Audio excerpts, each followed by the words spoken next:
నిన్న నిన్న జరిగిన అసెంబ్లీ ఎలక్షన్లోనే ఎంఐఎం పార్టీ ఎమ్మెల్యే మన యొక్క మానుకొండ నియోజకవర్గము కవంపల్లి సత్యనారాయణ గారిని మీరు జూనియర్లు మీరు కొద్దిగా నేర్చుకోవాలి అని అనడం ఎంతవరకు అది అడిగి తెలుసుకుందాం సార్. సార్ అతను అన్నాడు కదా మీరు జూనియర్స్ సీనియర్స్ అనే వ్యత్యాసం అయితే చూపిస్తూ ఉన్నారు కదా, అది ఏడు వరకు ఖండిస్తారు.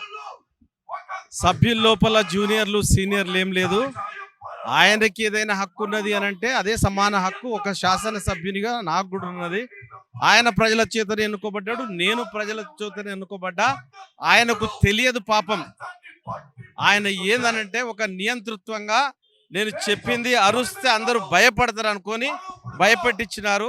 10 ఏళ్లలో ఓల్డ్ సిటీకి ఏమి చేసినావు నువ్వు, మరి 10 ఏళ్లలో ఆ ప్రభుత్వంతో అంటగాగినావు కదా అనేందుకు ఉలిక్కి పడి నన్ను ప్రశ్నిస్తారా అన్న ఒక దురహంకారంతో నన్ను బచ్చా అని నేను మళ్ళీ అసెంబ్లీలోనే దీని విషయం సమాధానం చెప్తా. ఒక అఖల్నయ్య అనే మాట మాట్లాడిండు, దానికి కూడా సమాధానం చెప్తా. ఇవన్నీ కూడా మళ్ళీ వచ్చే శాసనసభలో అక్బరుద్దీన్ ఓవైసీ గారికి తప్పకుండా సమాధానం చెప్తా. ఆయన ఘీంకారాలకు ఆయన ఉరుములు మెరుపులకు భయపడేటోని కాదు. సరే చూద్దాం ఏ విధంగా ఆయన శాసనసభలో మాట్లాడిండు. నేను మాట్లాడింది, నేను అడిగింది 10 సంవత్సరాల లోపల నువ్వు 500 పోల్ అడుగుతున్నావు తెప్పించుకోలేకపోయినావా అని అడిగినాను. దానికి ఉలిక్కిపాటు ఎందుకండి? ఆయన ఉన్నది వచ్చే అసెంబ్లీ సమావేశాల్లో తప్పకుండా ఆయనకు జవాబు చెప్తా.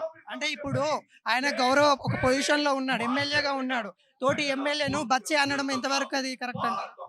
ఆయనకు తెలియదు. ఆయనకన్నా పెద్దోని వయసులో ఆయనకు బచ్చా ఎవరో బడా ఎవరో తెలియదు.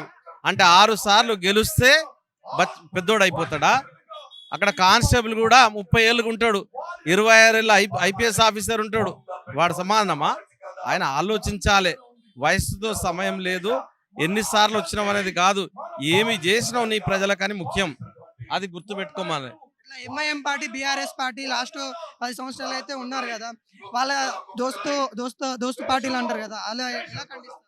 అందురించే కదా ఒకటే బీఆర్ఎస్ వాళ్ళని పొగుడుతూ ఉన్నాడు కాబట్టి, అరే నాయన మరి 10 ఏళ్లలో నువ్వు ఏం చేసినావు చెప్పు.